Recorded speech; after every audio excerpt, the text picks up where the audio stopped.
Shalom à tous, bonjour. Nous sommes le 3 avril 2025. Je remercie tous ceux qui nous ont aidés financièrement et qui continueront à le faire. Alors aujourd'hui, j'aimerais vous parler de la résurrection des morts. S'il n'y avait pas de résurrection des morts, notre espoir serait vain. Est-ce que la vie vaudrait vraiment la peine d'être vécue à ce moment-là? Moi, je ne pense pas. Certains chrétiens sont persécutés, souffrent énormément. S'il n'y avait pas de résurrection des morts, à quoi cette vie servirait-elle? Paul a dit au roi Agrippa, « Vous semble-t-il incroyable que Dieu ressuscite les morts ?» Et le roi lui dit, « Tu es fou, Paul.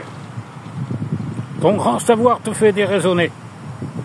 Nous t'entendrons là-dessus une autre fois. » Et Paul a dit, « Je ne suis pas fou. » Oui, Paul croyait à la résurrection d'entre les morts. Et il disait lui-même, « J'ai le désir de m'en aller et d'être avec Christ, ce qui de beaucoup est le meilleur. Mais à cause de vous, je sais que je resterai pour votre avancement dans la foi. » Paul, il lui tardait d'aller au paradis. Et Paul a parlé de la résurrection des morts dans la Bible. Et il a parlé de l'enlèvement de l'Église.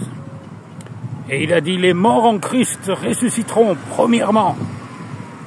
Puis nous, les vivants, nous serons enlevés à la rencontre du Seigneur. C'est merveilleux. C'est extraordinaire. Parce que s'il n'y avait pas cette résurrection des morts, à quoi servirait la vie? L'apôtre Paul a dit aussi, j'estime que les souffrances du temps présent ne sauraient être comparées à la gloire qui sera révélée pour nous. Et Paul a aussi dit, comment les morts ressuscitent-ils? Ils meurent infirmes, ils ressuscitent pleins de force. La Bible parle du nouvel homme créé en Jésus-Christ, de cet homme ressuscité qui sera comme les anges de Dieu dans le ciel. Comment est le paradis? On ne peut pas le décrire vraiment parce que bon, pour ça il faudrait y être. Mais on en sait quelques bribes. On sait qu'il n'y aura pas de souffrance. On sait qu'il n'y aura pas de maladie. On sait que c'est le bonheur éternel dans la présence de Dieu, dans la présence de Jésus-Christ, notre Seigneur. Et nous avons une histoire merveilleuse dans la Bible. Il y en a d'autres, d'ailleurs, il y en a plusieurs. Des histoires où on voit des morts qui ressuscitent. Et une des plus parlantes, c'est la résurrection de Lazare. Lazare était mort depuis 4 jours. Et les disciples disaient au Seigneur, mais il sent déjà.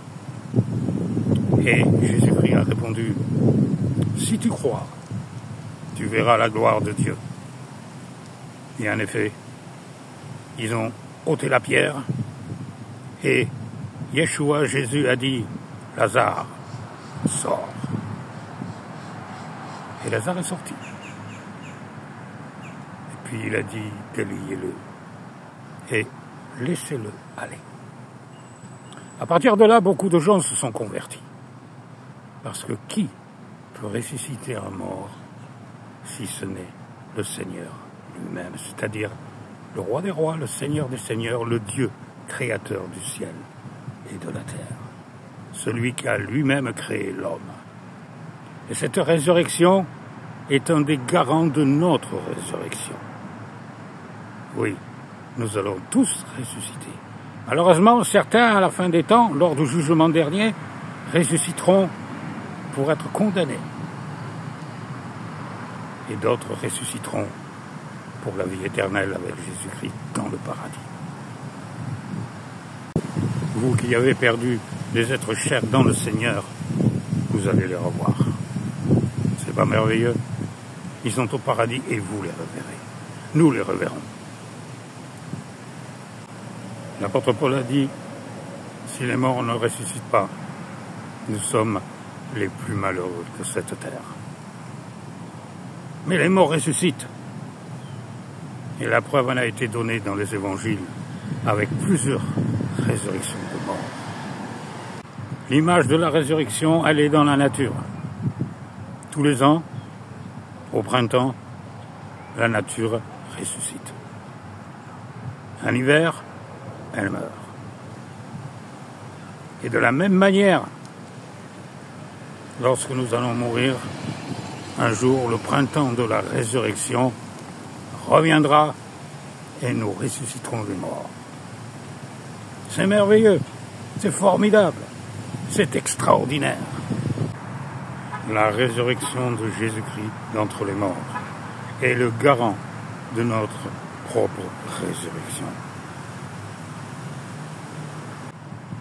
L'apôtre Paul a dit, il est les prémices de ceux qui sont morts.